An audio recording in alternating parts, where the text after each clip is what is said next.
Ayon kay Annie Besant mula sa Madras taong 1932 sa kanyang aklat na pinamagatang The Life and Teaching of Muhammad. Mula sa page 4, ayon sa kanya, ang kanyang kahandaan na mapailalim sa mga pag-uusig dahilan sa kanyang mga pananampalataya, ang mataas na moral na pag-uugali ng mga tao na nananalig sa kanya at tumatanaw sa kanya bilang isang pinuno. At ang kadakilaan ng kanyang mga naisagawa, ang lahat ng ito ay nagbigay paliwanag sa kanyang fundamental na integridad. Ang pag-aakala na si Muhammad ay isang nagpapanggap ay lalong nagbibigay lamang ng mga suliranin kaysa sa makahanap ng kalutasan doon. Higit pa roon, walang sino mang larawan ng kasaysayan na tulad ni Muhammad ang may pinakamatipid na pagpapahalagang iginawad ng At ayon kay Montgomery ng Oxford noong taong 1953 sa kanyang aklat na isinulat na pinamagatang Muhammad at Mecca mula sa page 52. Ayon sa kanya, si Muhammad ang pinagkalooban ng tao na nagtatag ng Islam ay ipinanganak noong taong 1570 AD mula sa isang pamayanang Arabe na sumasamba sa mga idolo at Diyos-Diyosan. Siya ay laging may natatanging malasakit sa mga mahihirap at nangangailangan, sa mga balo at sa mga ulila, sa mga alipin at mga naaapi. Sa gulang na 20, siya ay isa sa mga matagumpay na mangangalakal at di nagtagal ay naging tagapamahala siya ng mga biyahero at ng kamelyo na pag-aari ng isang mayamang balo. Nang siya ay sumapit na sa gulang na 25, ang kanyang pinaglilingkuran na nakapagmala sa kanya ng katapatan at kabaitan ay nag-alok sa kanya na sila ay magsama. Bagamat ang babae ay matanda sa kanya ng 15 taon ay pinakasalan niya at habang ang kanyang asawa ay nabubuhay, siya ay namalaging isang mabuting asawa. Tulad din ng lahat ng mga dakilang propeta na nanguna sa kanya, si Muhammad ay nakibaka sa kanyang pagiging kimi dahilan na rin sa kanyang kabatiran ng kanyang kakapusan upang makapaglingkod bilang tagapaglaganap ng mga salita ng Diyos. Subalit ang anghel ay nag-utos sa kanya na basahin.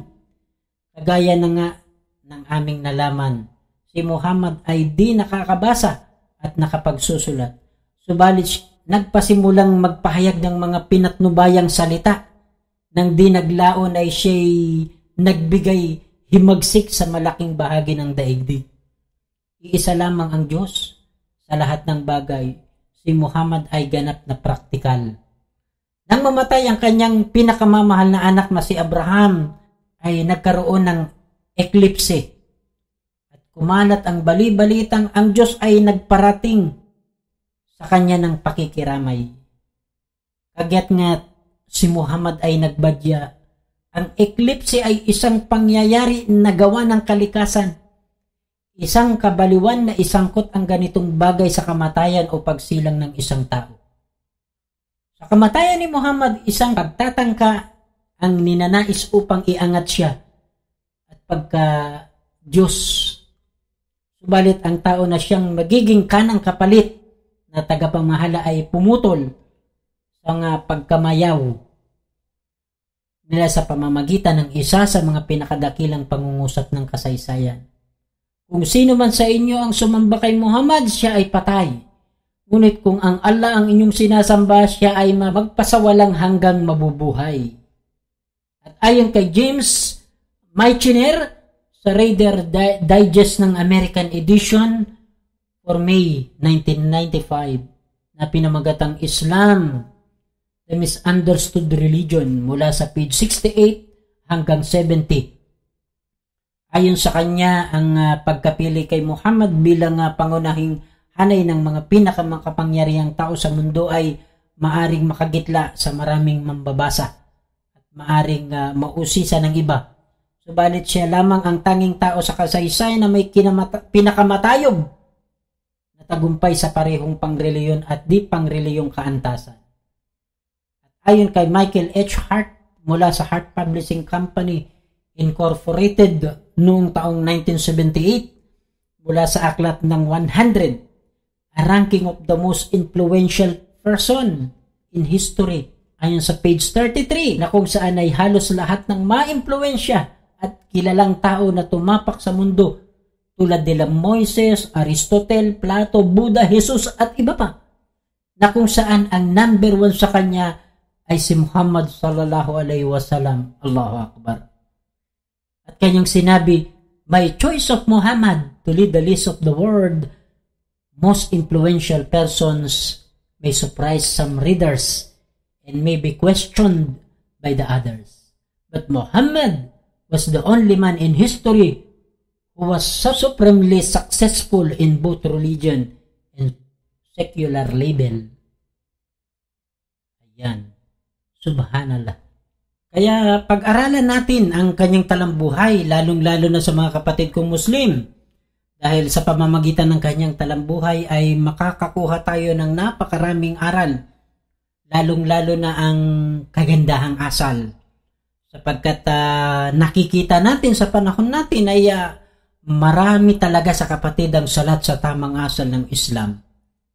Ang Allah ay nagwika sa banal na Quran sa kabanata ng Al-Qalam, "Wa innaka la'alla qulikin adim." Ayon sa talatang ito, katiyakan na ikaw Muhammad ay may dakilang katangian. Kaya katotohanan si Propeta Muhammad sallallahu alaihi wasallam ang tunay na huling propeta na umapak dito sa lupa, at ang kanyang bakas o footprint ay hindi kailanman mabubura sa kasaysayan ng tao, at ito ay nakaukit na sa puso ng bawat tao, Muslim man o hindi pa Muslim.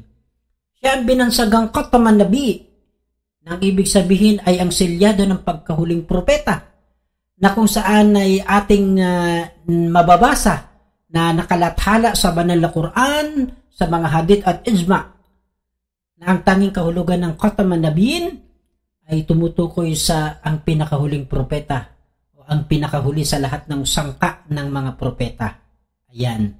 Subalit nalalaman ba ninyo na maraming bagay na may uukol sa kanya bilang khatam, hindi lamang sa pagiging nabi o propeta, siya ay tinatawag ding khatam al-amal. Nang ibig sabihin ay tinapos niya ang gawain o tungkuling ibinigay sa kanya. Allahu Akbar. Khatam al-in'ah, ibig sabihin ay sinelyuhan ng sisidlan. Ika nga sa makatuwid ay upang walang lumabas at walang makapasok dito na ibang aral sa kanyang mga katuruan. Walang lumabas na ibig sabihin mga bid'ah o mga anumang pagbabago sa kanyang mga katuruan, kahit siya ay namatay, at gayon din walang anumang nakapasok na ibang aral na labas sa kanyang doktrina. Kaya nga ang unang dapat malaman ng isang naghahanap ng katotohanan ay ang mga doktrinang daladala ay ang doktrinang isinabuhay ng kanyang kasama, mga sahaba. Kaya nga sabi ng hadith na sinabi ng Propeta Muhammad sallallahu alaihi wasallam, "Alaykum bisunatin kulla fa'ar-rasyidin al-mahdiin." Ang ibig sabihin ay iiwan ko ang aking sunnah at ang sunnah ng pamamaraan ng mga pinatnubayang khalifa. Khatamal kitab, ibig sabihin ay sinaraduhan o sinelyuhan ang aklat.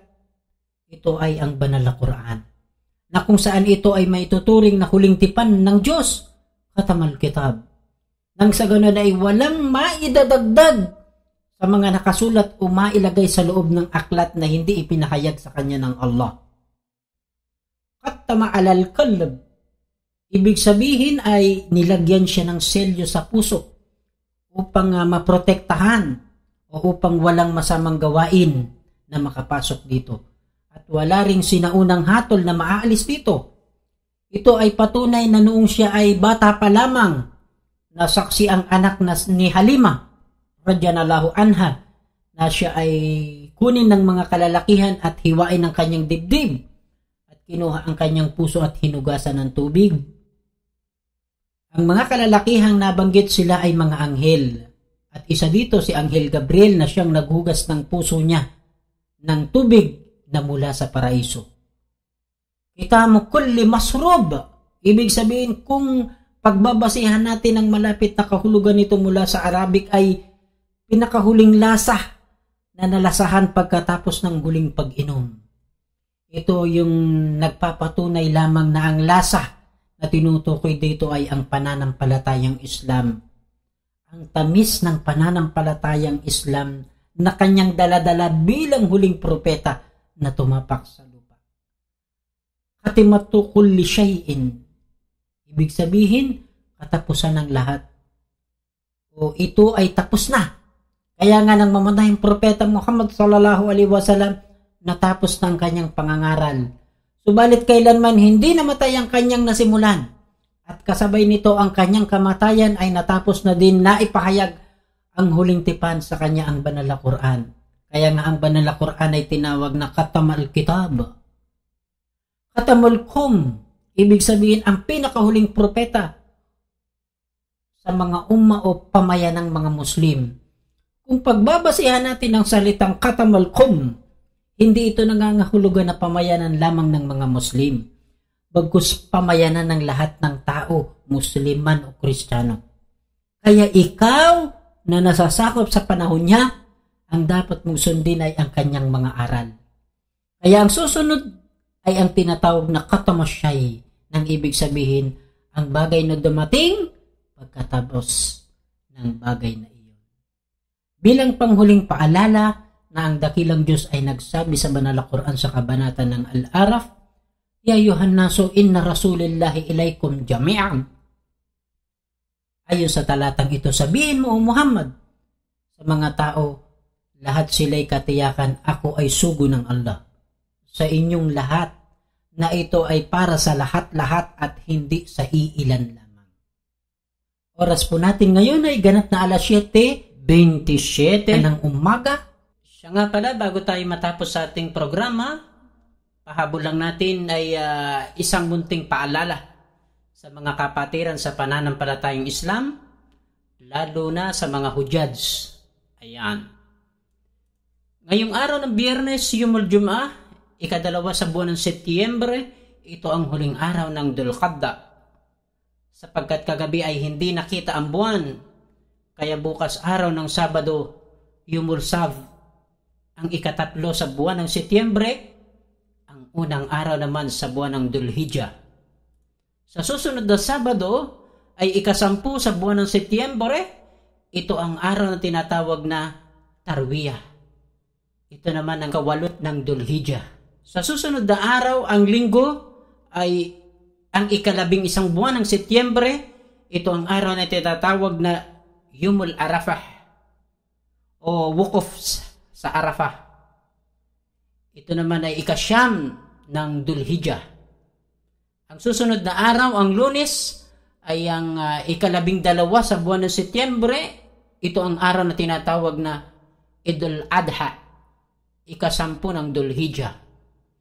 Kaya paalala natin sa mga kapatid na magsasagawa ng Hajj, ay ihanda po ninyo ang lahat-lahat ng mga kailangan sa pag-alis, insyaallah.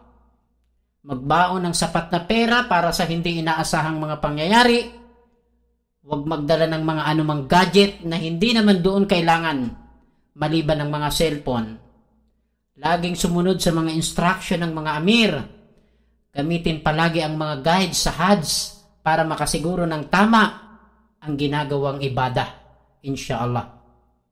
At dagdagan ng pasensya dahil ang Hajj ay araw ng sakripisyo. At higit sa lahat, magbaon kayo ng maraming takwa, insyaallah. Sa mga bagong Muslim o di kaya sa mga bagong magsasagawa ng Hajj, inyo pong pagbutihan itong unang Hajj, sapagkat kung anumang biyaya na makukuha natin dito ay hindi na ninyo makukuha sa susunod yung pagsasagawa ng Hajj. Dalangin natin sa mga Hujjads ngayong taon ay maging malakas ang inyong katawan upang magampanan ninyo ang inyong ibadah at tanggapin ang inyong mga ibadah. Amin. Insyaallah, Hajj Mabrur. Wala na po tayong oras mga giliw na tagapakinig sa ating programa. At dito ay pansamantalang natatapos na naman ang part 3